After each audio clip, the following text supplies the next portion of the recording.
யார் நண்பரே? முஸ்லிம் எப்படி இருக்க வேண்டும் நண்பரே?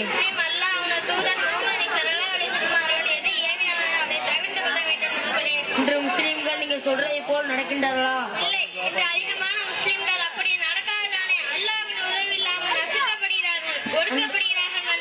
நண்பரே, சந்து பயணத்தை பற்றி பேசுவோமா?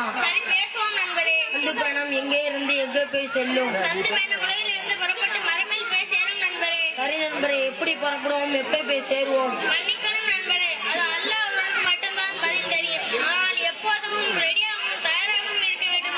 சந்து பயணத்தில் எதையெல்லாம் பார்க்கலாம்?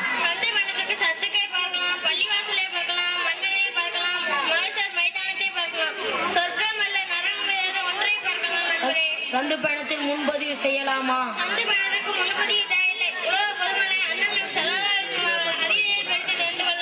சந்து பயணம் இனிவாக அமைய என்ன செய்ய வேண்டும்? நண்பரே, நீங்கள் சரியான பதிலை கூறினீர்கள். நம் அனைவருக்கும் முஸ்லிம் ஞானத்தை அதிகமாக்கி தருவானாக. ஆமீன் ஆமீன். உரையாடல் நிகழ்ச்சியில் அடுத்ததாக பிஸ்மா ஆசியா.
அவருடைய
அடுத்ததாக பணம் தான் அவசியம் தேவை என்று சொல்ல வருகிறார் மீரா. கண்ணியமிக்க பெரியவர்களே, தாய்மார்களே, நடுவர்களே, நான் இப்போது உங்களுக்கு மத்தியில் நமக்கு மிகவும் தேவையானது பணம் என்று வாதிட வந்துள்ளே. பணம் இல்லை என்றால் பிணம் என்பார்கள். பணம் இல்லை என்றால் படிப்பில்லை, நல்ல வேலை வாய்ப்பு, என் வாழ்க்கையே இல்லை. பணம் பந்தியிலே, குணம் குப்பையிலே என்று சும்மாவா சொன்னார்கள்? ஒரு மனிதன் பிறப்பதற்கு முன் பணம் தேவைப்படுகிறது. என்ன பிரசவ செலவுக்கு பணம் தேவை. பிறந்த பிறகு அவனுக்கு பணம் இல்லை என்றால் இந்த தேவையும் நிறைவேறாமல் போய்விடும். நல்ல உயர்ந்தரமான படிப்பு படிக்க பணம் தேவை. நல்ல வேலையில் சேர பணம் தேவை. நல்ல வேலையில் சேர பணம் தேவை. வெளிநாடு போய் நிறைய சம்பாதிக்க அல்லது உள்ளூரில் வியாபாரம் தொழில் தொடங்கவே பணம் தேவை. தன் குடும்பத்தார்கள் அவசிய தேவைகளை நிறைவேற்ற பணம் தேவை. இன்று பணம் இல்லாததால் தான் எத்தனையோ பெண்கள் திருமணம் ஆகாமலும் வாழ வெட்டியாகாமலும் இருக்கிறார்கள். நிறைய குடும்பங்களில் பணம் பற்றாக்குறையால் வறுமையில் வாடுகிறார்கள். வட்டிக்காரனிடம் கையேந்தி நிற்கிறார்கள். வட்டி கட்ட முடிய அவன் கடன் தொல்லையால் தற்கொலை செய்கிறார்கள். பணம் இல்லாததால் தான் மனிதன் திருட ஆரம்பிக்கின்றான், ஏமாற்றுகிறான், கொலை செய்கிறான், கொள்ளையடிக்கிறான், கொலை செய்கிறான். தன் மனிதன் வாழ்வுக்கு மிகவும் தேவையானது பணம். பணம் தான் மிகவும் தேவையானது பணம். நாம் ஒவ்வொரு நாளும் நியூஸ் பேப்பர், தினத்தந்தி, தினகரன், தினமலர் பார்த்தா இந்த உண்மையை நமக்கு தெரியும். ஏன் ஒரு மனிதன் மரணித்துவிட்டால் கூட பணம் இருந்தால்தான் அவனை நல்லடக்கம் செய்ய முடியும். பிறந்த முதல் இறப்பவருக்கு பணம் பணம் பணம் இல்லை என்றால் மனிதன் பிணம் என்பதில் எந்த சந்தேகம் இல்லை. மனிதர்களாகிய நமக்கு மிகவும் தேவையானது பணம் என்று கூறிவிட வருகிறேன். அஸ்ஸலாமு அலைக்கும் வரஹ்மத்துல்லாஹி தஆலா வபரகாத்துஹு. அடுத்ததாக பண்புதான் அவசிய தேவை என்று சொல்ல வருகிறார் அல் ஜசீரா. அஸ்ஸலாமு அலைக்கும் வரஹ்மத்துல்லாஹி தஆலா வபரகாத்துஹு. மதிப்பிற்குரிய ஆலிம்களே, பெரியோர்களே, தாய்மார்களே, நடுவர் அவர்களே, எனக்கு முன்னால் பேசிய சகோதரன் இஸ்லாமியர் தானா என்று எனக்கு சந்தேகமா இருக்கு. ஏனென்றால் நடுவர் அவர்களே, அவர் பேசிய விஷயத்தில் இஸ்லாமிய மார்க்க பற்றி இருக்கா? அல்லாஹ்வும் அவனது தூதரும் சொன்ன சொல்லி இருக்கா? எதுவுமே இல்லை. இந்த உலக வாழ்க்கையை பற்றியே பேசினார்கள். நாம் இந்த உலகத்திற்கு சொந்தக்காரர் இல்லையே, மறு உலகத்திற்கு உரித்தானவர் அல்லவா நாம்? பணம் சம்பாதிக்க வேண்டாம் என்று நம்முடைய தூய மார்க்கத்தில் சொல்லவில்லையே. ஹலாலான முறையில் பணத்தை சம்பாதித்து ஹலாலான முறையில் செலவு செய்யுங்கள் என்றுதானே நம் மார்க்கம் சொல்லுகிறது. ஆனால் நாம் இஸ்லாம் தடுத்த ஆடம்பரத்துக்கு ஆசைப்பட்டு பணம் பணம் என்று நம்மையே நாம் அழைத்துக் கொள்கிறோம். குடியிருக்க ஒரு வீடும், அணிவதற்கு நல்ல ஆடையும், பசி இல்லாமல் இருக்க ஆரோக்கியமான உணவும் போதும் என்றுதானே சொல்லுகிறோம். ஆடம்பரத்தை, மன இச்சையை விரும்புகிறனால்தான் ஆடம்பரமான நோய்கள், சோதனைகள் நம்மை தாக்குகின்றது. போதும் என்ற மனம் நல்லவனுக்கு மட்டும்தானே வரும். போதும் என்ற மனம் நல்லவனுக்கும் பண்பாளனுக்கும் இருந்தால் கொள்ளையடிக்க மாட்டான், கொலை செய்ய மாட்டான், யாரையும் ஏமாற்ற மாட்டான். மற்றவர்கள் உயர்வாக மதிக்க வேண்டும் என்பதற்காக நிறைய பணம் செலவழித்து படிக்க வைக்கிறோம், வேலை செய்ய அனுப்பி வைக்கிறோம், வெளிநாடு அனுப்பி வைக்கிறோம். நிறைய வரதட்சணை கேட்கும் மாப்பிள்ளை பார்த்து திருமணம் முடித்து வைக்கிறோம். நிறைய பணம் கலக்கும் பெரிய பெரிய ஆஸ்பத்திரியா பார்த்து வைத்தியம் செய்கிறோம். இதனால் தான் கடனும் வட்டிக்கும் வாங்குகிறோம். ஏன் இந்த வரட்டி கௌரவம்? ஏன் இந்த ஆடம்பரம்? மனிதர்கள் நம்மை மதிக்க வேண்டும் என்றுதானே நினைக்கிறோம். அல்லாஹ்வும் அவனது தூதரும் நம்மை பொருந்து கொள்ள வேண்டும் என்று எப்பவாவது நாம் நினைத்துள்ளோமா? தற்கொலை செய்வது பெரும்பாவம். தற்கொலை செய்பவர்கள் நரகத்தில் நிரந்தரமாக இருப்பார்கள் என்று நாயகம் ஸல்லல்லாஹு அலைஹி வஸல்லம் அவர்கள் எச்சரித்துள்ளார். கடன் தொல்லையால் தற்கொலை செய்கிறார் என்றாலும் நரகம் தானே. ஒரு நல்ல இஸ்லாமிய பண்புள்ளவனுக்கு தற்கொலை செய்ய நினைப்பு வருமா? இன்று நிறைய குடும்பங்கள் வறுமையால் வாடுகிறார்கள் என்று எனக்கு முன்னால் பேசிய சகோதரன் கூறினார். ஏன் வறுமை வருகிறது? மகரிப் தொழுகைக்கு பிறகு சூரா வாக்கியா ஓதுங்க, வறுமை வராது என்று நாயகம் ஸல்லல்லாஹு அலைஹி வஸல்லம் அவர்கள் கற்றுத் தந்துள்ளார். எத்தனை வீட்டில் ஓதப்படுகிறது? எல்லா வீட்டிலும் டிவி தலைவிரித்து ஆடுகிறது. ஏன் வறுமை வராது?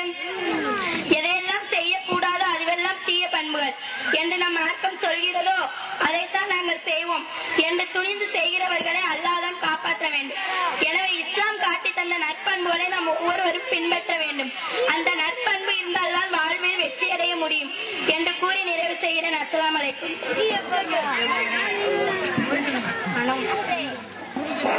அடுத்ததாக பணம் தான் அவசிய தேவை என்று சொல்ல வருகிறார் ஜாஸ்மி. அஸ்ஸலாமு அலைக்கும் ரஹ்மத்துல்லாஹி தஆலா பரகாத்துஹு. கண்ணியமிக்க உலமாக்களே, அன்பு நிறைந்த பெரியோர்களே, தாய்மார்களே, எங்களுக்கு சாதகமாக தீர்ப்பு வழங்க இருக்கும் நடுவர் அவர்களே, இப்போது நான் ஈருலகத்திற்கு அவசியம் பணம் தான் என்று பேச வந்துள்ளேன். அன்பிற்குரிய நடுவர் அவர்களே, இந்த ஆண்டு விழா நடக்கவும் நம்ம எல்லோருக்கும் பரிசுகளை வழங்கவும் நமக்கு தேவை பணம்